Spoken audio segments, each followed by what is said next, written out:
So just on, still with the Treasurer, he's alluded to this, that you might have plans to cut Medicare. Keith, are you aware of any plans?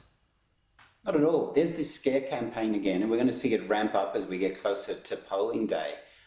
This government pulls out the talking points and says, what core equities do we do better on? Let's run a scare campaign on that. They do it every time, and they've just started again. The Treasurer has an important job to do, and he should do better than running scare campaigns like that, because it's dishonest. It's dishonest. What are you going to cut, Keith? What are you going to cut? I mean, you're out there talking about spending. What are you going to cut? But just on that point, what are you going to cut? $315 billion of cuts. What are you going to cut? You're like a cheap complaint shop on the complaints line. Well, just you don't have a single let me just jump in.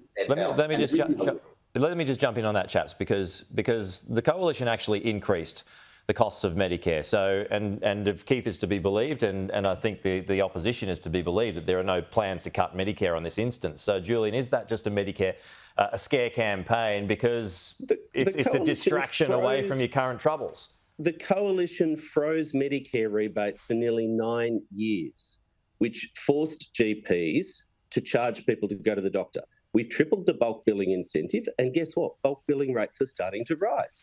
But I put the question back to Keith. The opposition has to be more, if they're going to be an alternative government, not just a rebel, than a cheap complaints line. What are they going to cut? Right. Like $315 billion of things you've said you won't support or you'll cut. When are you going to come clean on what you're going to cut? This is not a scare campaign. You're not outlining any practical plans for Australians. No, I did ask Angus Taylor about that yesterday, and there was a no answer on that one. I mean, Keith, it's a reasonable question to ask. Is there something that you want to cut? Well, here's the problem. We have a large, complex economy and a large, complex federal budget, but it is bloated. And the first thing you have to ask is, do you have the will to tighten it? The coalition has the will to make it more efficient, because Australians are doing that with their households. That means cuts. Government should be doing that. We don't even have the will. That does mean cuts. Will from this government. But somebody's got to do it, right? We can't keep spending, but both parties can't keep spending. Oh, sorry, Pete, just let me put two facts on the table. In the coalition's last budget, they had $0 of savings. That's a fact. You can go and look in the budget papers. $0 of savings, not a single surplus in 9 years. They spent all the revenue they got.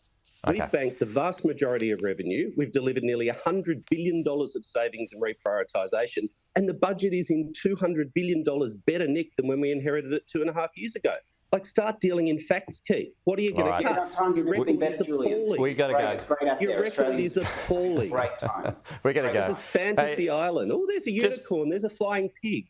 Just to you both, I've got to go. We're out of time, but I'm actually on holidays from tomorrow, so I just want to say nice thanks. Haircut too, Pete. Thank you very much. Merry Christmas. I want to say thank you to you both for robust and engaging debates throughout the course of the year, and I hope to do it again next year. It's not like there's something important in the early months of next year.